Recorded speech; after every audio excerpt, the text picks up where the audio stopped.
हम पढ़ रहे थे NTPC group D SSC UP PET और आने वाले एग्जाम यूपीएसआई के लिए हिस्ट्री की सीरीज। लास्ट लेक्चर में हमने कवर किया था हुमायूं और शाहजहां। इस लेक्चर में हम कवर करेंगे उससे आगे लेक्चर 24 हिस्ट्री औरंगजेब। चलिए स्टार्ट करते हैं। औरंगजेब मुगल वंश का अंतिम शक्तिशाली शासक था। उसने मुगल साम्राज्य को दक्षिण तक विस्तार कर दिया था। औरंगजेब विशाल साम्राज्य स्थापित करने में सफल रहा, परंतु इसी समय मुगल वंश पतनोन्मुख हो गया। यानी कि औरंगजेब के बाद कोई भी ऐसा शासक नहीं आया मुगल वंश में जो उस साम्राज्य को आगे तक ले जाए। तो औरंगजेब जिसकी समय सीमा है 1658 ईस्वी से 1707 ईस्वी। अकबर के बाद जो औरंगजेब था वह दूसरा ऐसा मुगल बादशाह था जिसने लगभग 50 वर्ष तक भारत पर अपना साम्राज्य किया। यानी कि इससे पहले केवल अकबर ही था जिसने लगभग 50 साल तक भारत पर शासन किया था। उसके बाद औरंगजेब ने भारत पर 50 साल तक लगभग शासन किया। औरंगजेब शाहजहां का पुत्र था, जो शाहजहां के बाद मुहिउद्दीन मोहम्मद औरंगजेब के नाम से सिंहासन पर बैठा, जिसे आलमगीर भी कहते थे। ये आलमगीर नाम इसको जनता ने दिया था, जिसका मतलब होता है विश्व विजेता। तो ये क्वेश्चन अक्सर एग्जाम में पूछा जाता है कि आलमगीर किस मुगल शासक का नाम था, तो वो औरंगजेब का नाम था, जिसका पूरा नाम था मुहिउद्दीन मोहम्मद औरंगजेब। ये 1658 ईस्वी में सिंहासन पर बैठता है और ये बैठते ही सबसे पहले क्या करता है, जो मुगल साम्राज्य की तड़क भड़क वाले कपड़े थे ये उनका परित्याग कर देता है और सादगी का जीवन व्यतीत करता है। उसने अपने साम्राज्य में मदिरा, भांग आदि के सार्वजनिक सेवन पर प्रतिबंध लगा दिया था। यानी कि उसके शासनकाल में कोई भी ना भांग का सेवन कर सकता था और ना ही कोई दारू का सेवन कर सकता था। बेसिकली जो ये औरंगजेब था ये जुलाहे की तरह काम करता था, मतलब ये अपने कपड़े खुद ही बुनकर सीलता था, खुद ही अपने कपड़े अपने कपड़े ये खुद ही सीलता था और उन्हें पहनता था। यानी किसी ने जो तड़क भड़क वाले जो कपड़े थे उनका परित्याग कर दिया था। अनैतिकता को रोकने के व जन आचरण पर नजर रखने हेतु उसने मुहतसिब नियुक्त किए थे। ये क्वेश्चन एग्जाम में पूछा जाता है कि मुहतसिब किसने नियुक्त किए थे, तो औरंगजेब ने नियुक्त किए थे। उसने दरबार में जो नृत्य संगीत होता है उस पर भी रोक लगा दी थी, क्योंकि इसे दिखावटी जीवन पसंद नहीं था इतना, और इस काम में ज्यादा पैसा भी खर्च होता था। वह स्वयं एक सिद्धक वीणा वादक था, यानी कि ये वीणा का इसे वीणा बजानी आती थी, यानी कि वीणा वादक था। ये गुप्त काल में जो समुद्रगुप्त था वो भी वीणा वादक था, ऐसे ही औरंगजेब भी एक वीणा वादक था। ये जो समारोह वगैरह होते थे उसमें वीणा को बजाता था। अब ये राजगद्दी पर बैठा कैसे, जब जहांगीर के समय में हुमायूं जो शाहजहां था वो गुजरात का सूबेदार था, तो जब वो गद्दी पर बैठा तो इन्होंने क्या किया, दारा शिकोह जो इनके भाई होते थे और औरंगजेब, इन्होंने जहांगीर के खिलाफ आवाज उठाई गद्दी पर बैठने के लिए। लेकिन जहांगीर ने क्या किया, इनके विद्रोह को जल्द ही समाप्त कर दिया और नूरजहां ने इनको लाहौर की जेल में बंद कर दिया। और ये वहां तब तक बंद रहे जब तक जहांगीर की मृत्यु नहीं होगी। जब शाहजहां गद्दी पर बैठते हैं तो इन दोनों को मुक्त कर दिया जाता है और ये आगरा के किले में वापस आ जाते हैं औरंगजेब। औरंगजेब की एक बहन हुआ करती थी, उस टाइम पे ये वहां पे नहीं होते तो किसी कारण से जलकर मर जाती है, और ये बात इसे 3 हफ्ते तक नहीं पता चलती। जब ये वापस आगरा आता है, इस टाइम पे दक्षिण विजय करने गया हुआ था, तो जब उसे ये बात पता चलती है तो ये शाहजहां पर काफी गुस्सा होता है। बाद में शाहजहां इसको मना लेता है, काफी टाइम के बाद इसको सूरत भेजता है वहां का सूबेदार बनाकर। इतने में क्या होता है कि शाहजहां क्या करता है, वो चाहता था कि जो उसका बड़ा लड़का था दारा शिकोह, वो उसको शासक बनाना चाहता था, और औरंगजेब को ये बात पसंद नहीं आई। तो औरंगजेब और दारा शिकोह के बीच गद्दी को लेकर युद्ध होता है। औरंगजेब ने क्या किया, मुस्लिमों से जकात धार्मिक कर लिया जा रहा था और गैर मुस्लिमों से उसने जजिया की पुण्य वसूली प्रारंभ कर दी।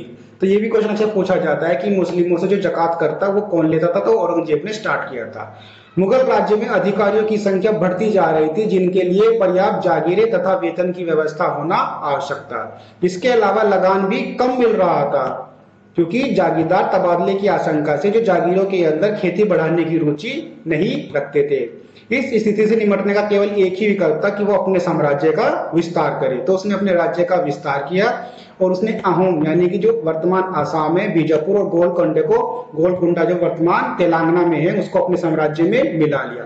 इन तीनों एरिया से जो कर आता था, जो टैक्स आता था, उससे ये अपना जो उसके नए अमीर होते थे उनका खर्च करता था। यानी कि जो इन तीनों एरिया से जो लगान आता था, ये अमीर इतनी शान शौकत से रहते थे कि इनका भी खर्च उठाना मतलब काफी मुश्किल होता था। इसलिए इसने जो भी वो तड़क भड़क वाली चीजें थी सब बंद करवा दी, समारोह वगैरह, क्योंकि पैसे की कमी हो रही थी राजकोष में।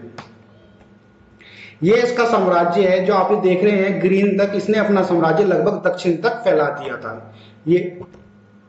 ये जो आप देख रहे हैं ये पूरा का पूरा इसका साम्राज्य था, इधर बंगाल से लेकर इधर ये पूरा पाकिस्तान वगैरह, ये गुजरात वगैरह सब इसने ये उस टाइम पे गुजरात इसके औरंगजेब के अंडर में थे। यानी कि औरंगजेब ने अपना साम्राज्य दक्षिण तक और पूर्व पश्चिम दोनों सब जगह फैला दिया था।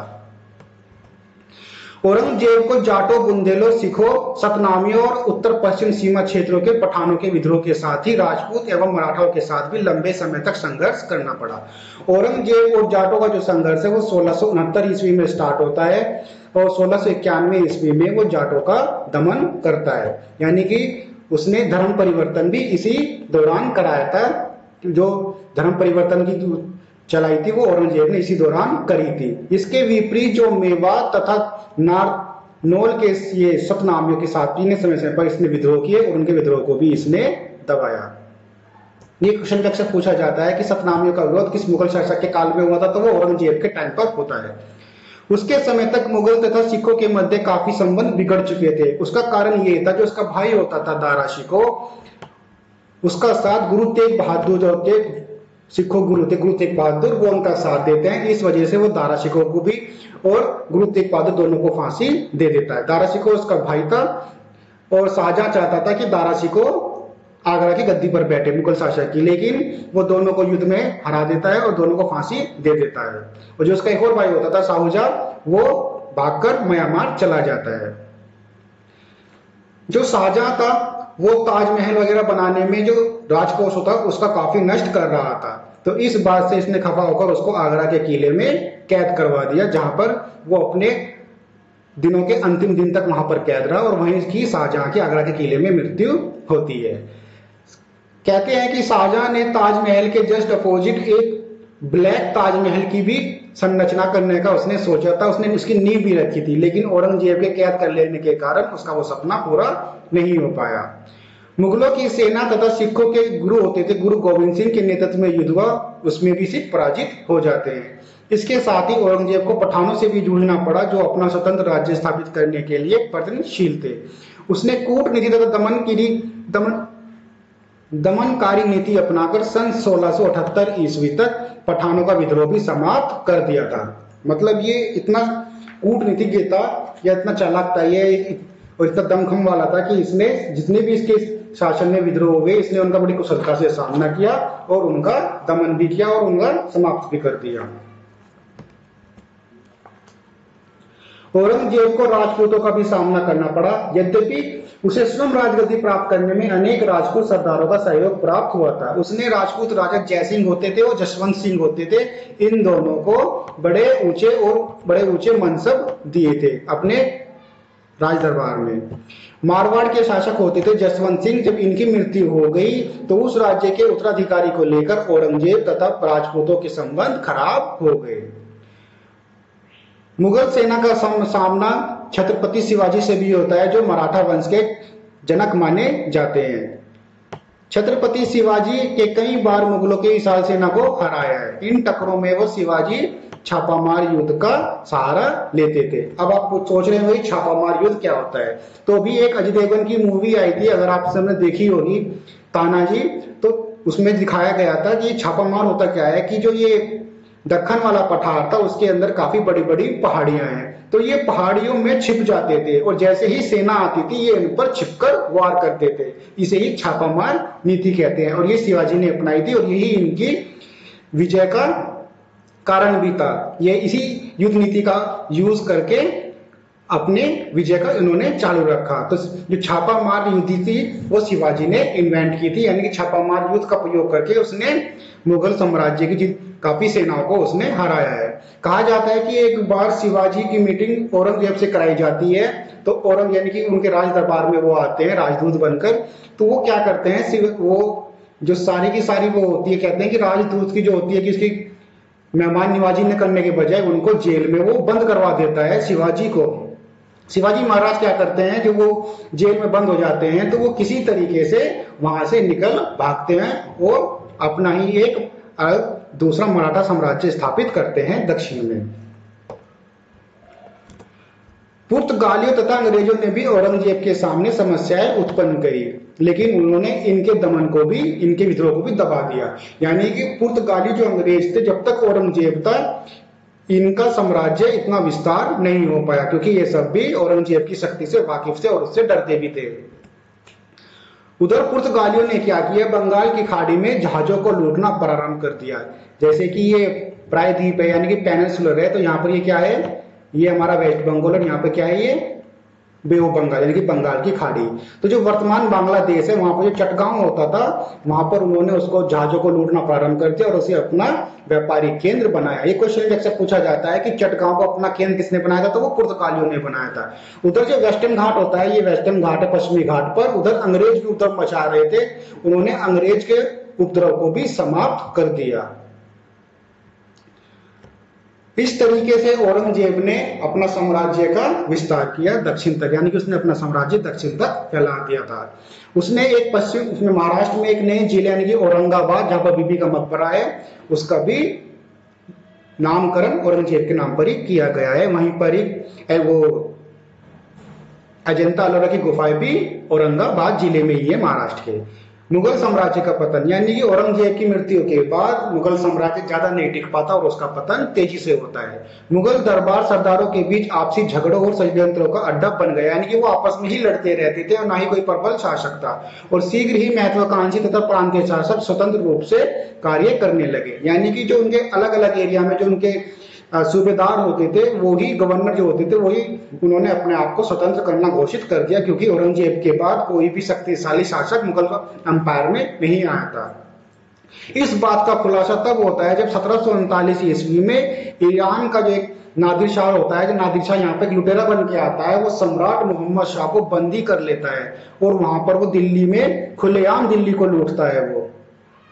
तो ये क्वेश्चन भी अक्सर पूछा जाता है कि नादिर शाह किस मुगल बादशाह के शासनकाल में आया था, तो वो मोहम्मद शाह के दरबार, मोहम्मद शाह के शासनकाल में भारत आया था और उसने उसे बंदी बना लिया और खुलेआम दिल्ली को लेटा और वहां पर उसने कत्लेआम मचा दिया।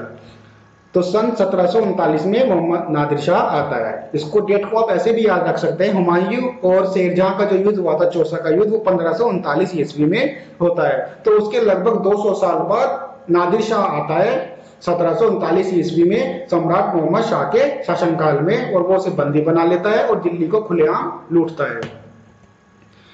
मुगल काल में वाणिज्य तथा व्यापार का विकास हुआ, परंतु इस काल में मुगल सरदारों की विलासिता भी अधिक बढ़ गई थी, यानी कि वो शानो शौकत के चक्कर में ही रहने लगे और अपना सारा पैसा विलासिता में ही उड़ाने लगे।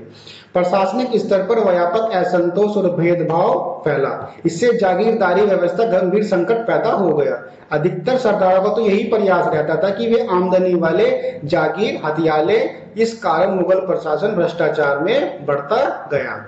राजनीतिक क्षेत्र में औरंगजेब ने सबसे बड़ी गलती ये की थी कि उसने मराठा और राजपूतों को मित्र बनाने के बजाय अपना दुश्मन बना लिया था।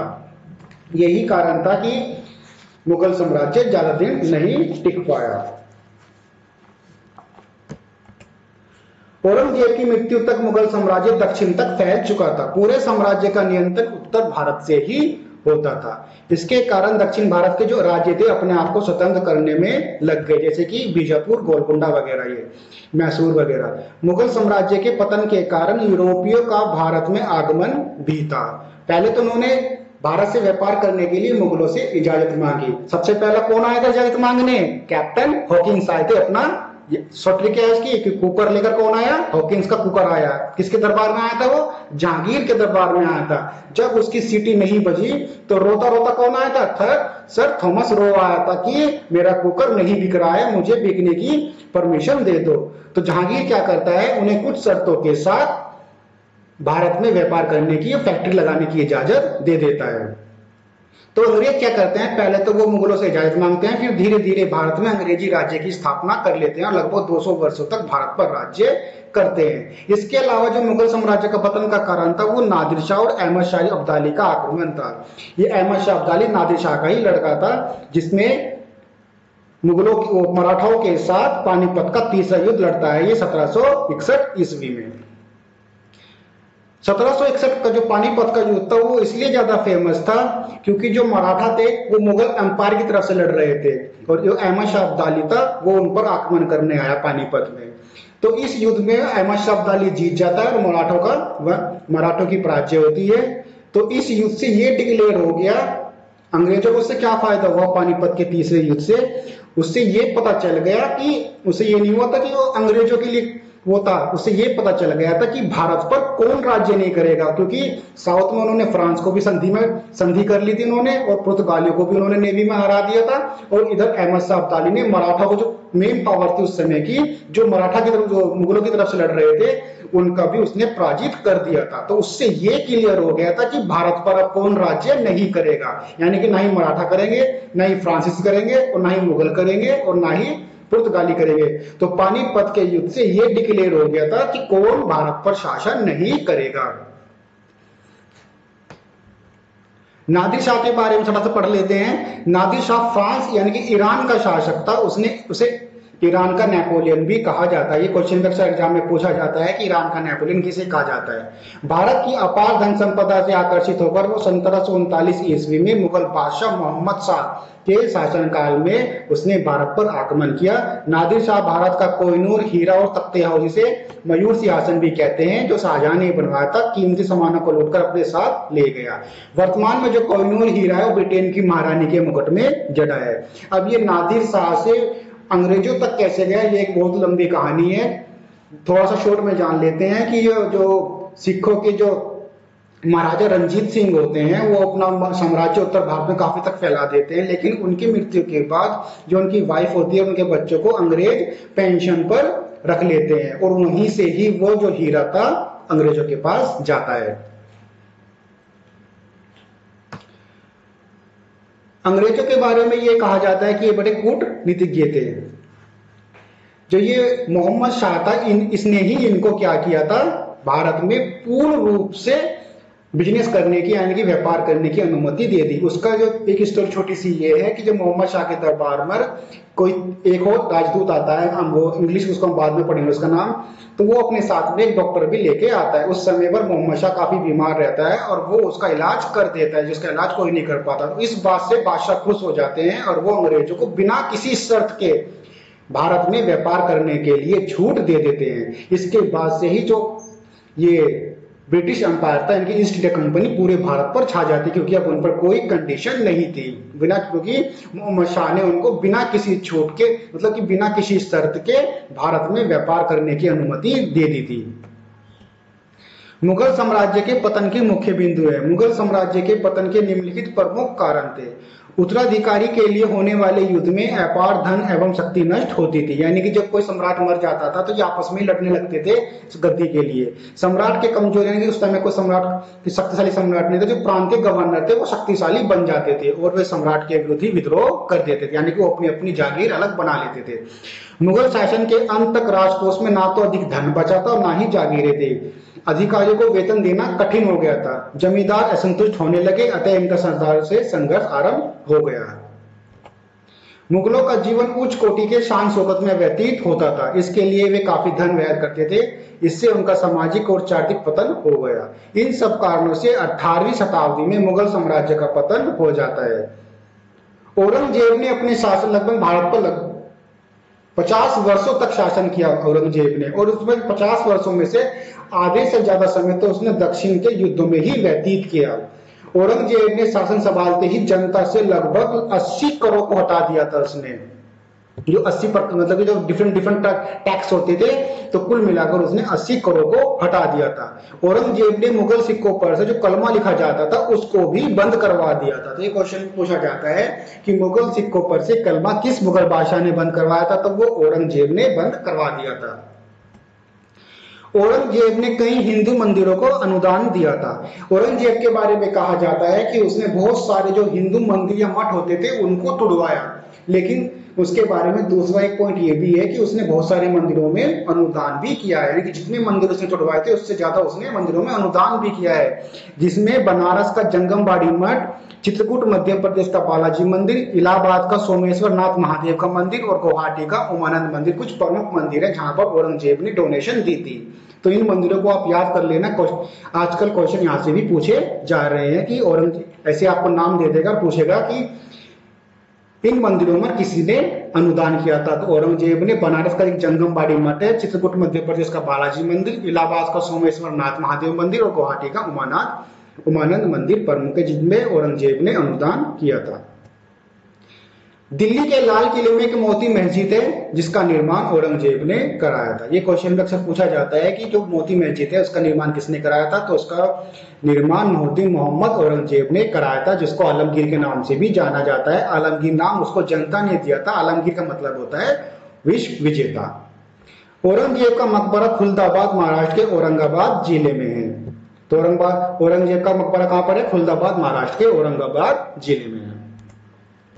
तो ये इस तरीके से मुगल वंश के जो शक्तिशाली शासक थे उनकी ये समय सीमा दी गई है।